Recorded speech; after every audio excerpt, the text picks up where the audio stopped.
এর সঙ্গে সঙ্গে কথা বলেছি এখন রকা রকা একটা আন্দোলন চলছে।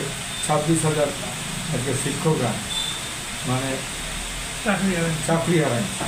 ওরা এখন অথৈ সমুদ্রে ভাসছে। এখন কথা হচ্ছে, আমি বলবো যারা যোগ্যরা দায়িত্ব ছিল সরকারের বাছে দায়িত্ব ছিল সিবিআই, দায়িত্ব ছিল সুপ্রিম কোর্টের। কিন্তু এই ভাষা যে সুপ্রিম কোর্টের যে বিচার, এতে যোগ্যরাও মরছে, অযোগ্য যারা তাদের তো মরাই দরকার বসে, ওদের কাছে আমাদের জানাবার না।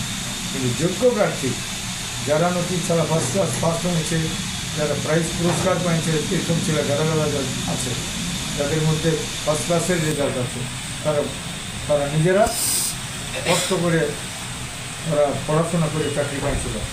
যারা যোগ্য ছেলেদের যাদের চাকরি থাকে সরকারকে, আজকে আমি পেপার দেখলাম মমতা ব্যানার্জি বসছে নেতাজি ধরে, যাতে এদের সোজা হয় এবং সেটাও বলবো। আজ 100 জায়গায় রেল টাকা, এটা আপনি কত টাকা পর্যন্ত যেটা আমাদের রেল টাকা আগামী কর্মসূচি, এই 21 তারিখেই আমরা সব জায়গায় ঘোষণা করতে বলবো। 100 জায়গায়, 100 জায়গাটা আমরা কোথায় করবো ওটা ঠিক করি নেই, কিন্তু 100 জায়গায় এবারে আমরা রেল টাকা করবো। কারণ আমাদের কর্মী শত না, ওটা এখন বলবো না, ওটা ঠাকুর বই হবে। সরকারের পুলিশ কত আছে, কত বন্দুক আছে, কত আছে আমরা বলবো, সেদিনই বাজাবেন। আর অজিত মাহাতোকে যেন আমি বলি টাকা তখন বলবো, তবেই বলবো যে না এরা ও জুলুম থাকছে। তো দাদা, আজকে স্বাধীনতার পরবর্তীকালীন একটা জাতি তার জাতিসত্তা হারায় বসে আছে, তাদের ভাষা ধর্ম সংস্কৃতি পালনের যে দাবিটা হচ্ছে আমাদের মৌলিক অধিকার। মৌলিক অধিকার কোনটা বলে? যে ভারতবর্ষের একটা সংবিধান আছে, সেই সংবিধানে আমাদের যেটা প্রস্তাবনা, সেই প্রস্তাবনাটাই বলেছে একটা জাতির ভাষা ধর্ম সংস্কৃতি কী করে বাঁচবে, তাদের পূজা ভাষা ধর্ম কী করে বাঁচবে।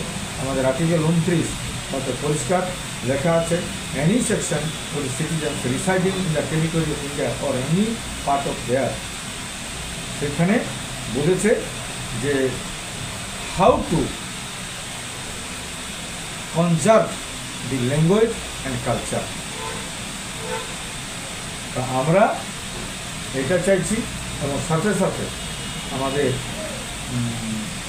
350 আর্টিকেল সেইখানেও বলেছে facilities for instruction in mother tongue, ওটাও বলেছে 350 আমাদের মানে এটা হচ্ছে মৌলিক অধিকার। মৌলিক অধিকারকে হরণ করার অধিকার কোনো সরকার নেই, কোনো উপরাইলা নেই, কেউ নেই। কারণ রাষ্ট্রপতি বা প্রধানমন্ত্রী তাকেও কিন্তু ভারতবর্ষের প্রধান, কারণ তারাকেও চলতে হবে ভারতবর্ষের সংবিধান। তো সংবিধান মাঝেই আমরা আমাদের দাবি তুলে ধরছি। আমাদের দাবি মানছে নাই পড়াই, কোনো গুলি বারুদ আমরা মানব নাই। সংবিধান আমরা বলবো, সংবিধানকে ফলো করুন, সংবিধান অনুযায়ী আমাদের দাবি আমরা পূরণ করব।